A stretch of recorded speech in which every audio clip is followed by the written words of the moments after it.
Hello' friends, আজিৰ এই ভিডিঅ'টোত মই দেখাম টাৰ্ট শেল কেনেকৈ বনাব পাৰি। এই টাৰ্ট শেলছবোৰ খুব কামত অহা বস্তু। আগতীয়াকৈ যদি বনাই থোৱা থাকে, আলহী আহিলে ডেজাৰ্টতনো কি দিম সেইটোৰ চিন্তা নাথাকে, কাৰণ ইয়াতে যিকোনো বস্তুৰে ফিলিং কৰি আপুনি ডেজাৰ্ট হিচাপে এইটো ছাৰ্ভ কৰিব পাৰে। ইয়াত ফ্ৰেছ ক্ৰীম বা চকলেট গনাছ বা ফ্ৰুট চালাডো ফিল কৰি দিব পাৰি। গতিকে বলক আমি চাওঁ এই টাৰ্ট শেল কেনেকৈ বনাব পাৰি। প্ৰথমতে মই ইয়াতে বাটাৰ লৈছোঁ। এই বাটাৰখিনি ঠাণ্ডা হৈ জমি থকা বাটাৰ নহয়, এইখিনি মই আগতেই ফ্ৰিজৰ পৰা ৰাতিটো ওলাই থৈছিলোঁ। এই বাটাৰৰ ওপৰত মই পাউডাৰ কৰা চেনিখিনি চালি লৈছোঁ। কিমান পৰিমাণ মই ইউজ কৰিছোঁ তাৰে গোটেইখিনি আপোনালোকে স্ক্ৰীণত দেখা পাব।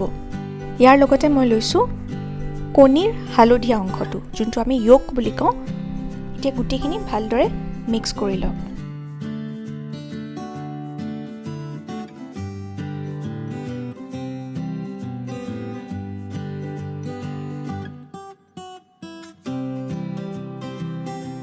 এতিয়া আমি ইয়াত ময়দাখিনি চালিম।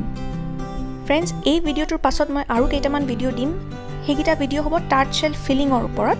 মই কেইটামান ফিলিং দেখাম, সেই ফিলিঙেদি আপুনি এই টাৰ্ট শেলকেইটা ফিল কৰি আপুনি এজ এ ডেজাৰ্ট আলহীক পৰিৱেশন কৰিব পাৰিব।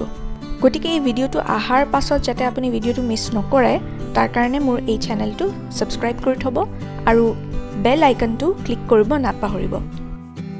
এতিয়া আমি ভালদৰে এইখিনি মিক্স কৰি এটা ডো বনাম। যেনেকৈ আমি আটা বা ময়দা মিক্স কৰোঁ, একেধৰণে হাতেদি আমি মিক্স কৰিব পাৰিম।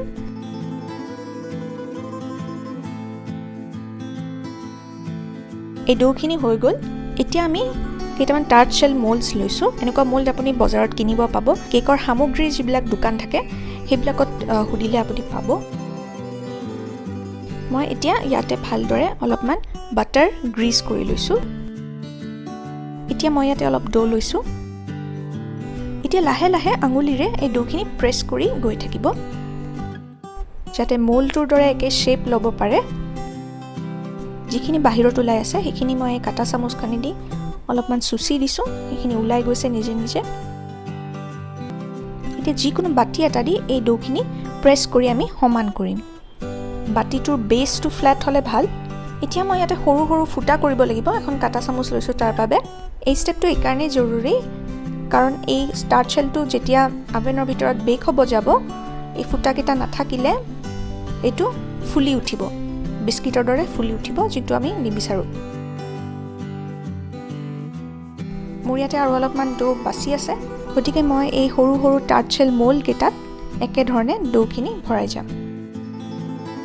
এতিয়া মই এইখিনি অভেনত বেক কৰিম। মই বেক কৰিম 150 ডিগ্ৰীজত 15 বা 20 মিনিটলৈকে, যেতিয়ালৈকে মই গল্ডেন ব্ৰাউন বিস্কিটৰ নিচিনা কালাৰ দেখা নাপাওঁ। টাৰ্ট শেলছখিনি বেক হৈ গ'ল।